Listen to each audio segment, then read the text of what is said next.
Things just happened அப்படின்னு சொல்லாம. It's just a flow of events. Mark எடுக்கல, aeronautical engineering போக முடியாது, அதனால பைலட் ஆக முடியாது. இல்ல அதுக்கப்புறம் பைலட் ஆகணும்னு நினைச்சேன். But again like I said misguide பண்ணிட்டாங்க. ஏரோநாட்டிக்கல் இன்ஜினியர் வந்துட்டு ஆனால் தான் பைலட் ஆக முடியும்னு சொல்லிட்டாங்க. So I went and join EC communication போயிட்டு 1 year down the lane I knew that இதுக்கும் அதுக்கு ஏன் ஈஸி எடுத்தீங்க?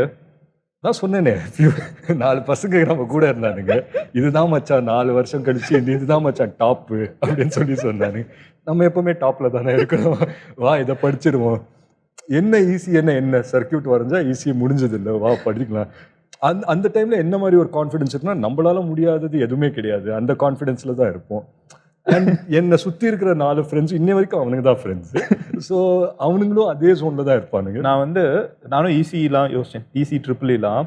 அப்புறம் வந்து இந்த வாரணமாயிரம்லாம் வந்த டைம் அது. அப்போ வந்து மெக்கானிக்கல் தான் கெத்து. அப்போ அவங்க ஏன்னா பொண்ணுங்களே இருக்க மாட்டாங்க, பசங்க மட்டும் இருப்பாங்க, ரக்கட்டாக இருக்கும் அப்படின்னா ஈஸி ட்ரிபிள் எடுக்காம நான் போய் மெக்கானிக்கலில் சேர்ந்தேன்.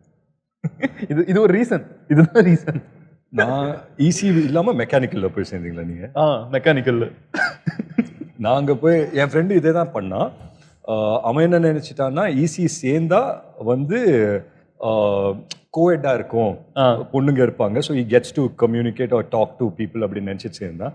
அன்லக்கிலி அவன் சேர்ந்த class room full boys class, boys C C class boys. நான் கடைசியாக சேர்ந்தேன்ல, ஸோ என்ன வந்து சி செக்ஷனில் போட்டாங்க. So ABC.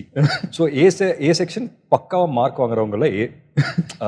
அதெல்லாம் எப்படின்னா அவங்களா கூப்பிட்டு சீட்டை கொடுப்பாங்க, நீங்கள் வாங்க எங்க. புரியுது. அதெல்லாம் ஏ. பி என்னன்னா எந்த காலேஜ்? சத்யபாமா. பி செக்ஷன் என்னன்னா ஒரு ப்ரெஷரில் வந்துட்டு சரி வா அப்படின்னு சொல்லிட்டு ஓகே அப்படின்னு சொல்லிட்டு கொடுக்குறவங்களாம் பி செக்ஷன். ஓகே நீ நல்லா படிக்கிற, இருந்தாலும் இன்னும் நல்லா படிக்கணும் அப்படின்னு சொல்லி கொடுக்குறவங்களாம் பி. சி செக்ஷன் யாருன்னா கடைசியாக வந்து டே நீ தேர்வியா தேர மாட்டியா டவுட்ஃபுல்லாக இருக்கிறவங்க எல்லாமே சி செக்ஷனில் போட்டாங்க. அண்ட் சி செக்ஷன் என்னன்னா it was a only girls section. Okay, C section புரியுதுங்களா? And I think there were only like say about 10 boys, about 40-45 girls or something. So ratio வே ரொம்ப ஆடா இருந்தது. அங்க பயங்கரமான செக்ஸ் ரேஷியோவா இருக்கு. ஒரு விதத்துல பார்த்தா அது என்னோட இதுன்னு நினைக்கிறேன், கன்சாலிடேஷன் நினைக்கிறேன் for not being a pilot. 4 வருஷம் ஜாலியா இருந்தீங்களா ப்ரோ? எங்க 1 வருஷம் தான் காலேஜே போனேன். 4 வருஷம் 1 வருஷம் தான் போனீங்களா? 1 வருஷம் தான். ஆல்சோ அந்த காலேஜ்ல வந்து இந்த girls talk, boys girls no talk, அது ஒரு ஃபேமஸான ஒரு மீமா கூட.